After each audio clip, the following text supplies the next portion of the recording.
మరి కొన్ని రాశులలో జన్మించినటువంటి అంటే కర్కాటక రాశి, మకర, ధనుస్సు, వృశ్చిక రాశుల వారు మీరు గుర్తుపెట్టుకోండి, పదే పదే ఈ విషయాన్ని మర్చిపోకండి.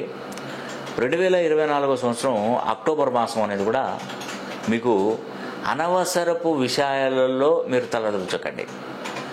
అనవసరంగా ఏ విషయాన్ని మీరు తలదూర్చినా కూడా ఆ విషయం పెరిగి పెద్దదయ్యి అది మొత్తం టోటల్గా మిమ్మల్ని నష్టపరిచే విధంగానే ఉంటుంది.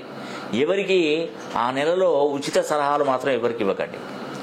అలా ఇవ్వడం వల్ల ఏమవుతుందంటే మంచి చేయాలనే కాన్సెప్ట్ ఉద్దేశంతో మీరుంటారు, కానీ ఆ మంచిని సంగ్రహించి దానివల్ల బాగుపడి అవమానాలు, అపవాదులు అనేది కూడా మీ మీదికి తీసుకొస్తారు. గుర్తుపెట్టుకోండి, ఇది మాత్రం అక్షరాల నిజం. కాబట్టి మీరు వీలైతే మంచి చేయాలనే ఉద్దేశం మీకున్నా అది ఓకే, కానీ ఈ నెలలో మాత్రం ఎవరికి ఏ సలహాలు ఇవ్వద్దు, ఎవరికి డబ్బులు అప్పుగా ఇవ్వద్దు, ఏ విషయాలలో కూడా మీరు తలదూర్చకండి.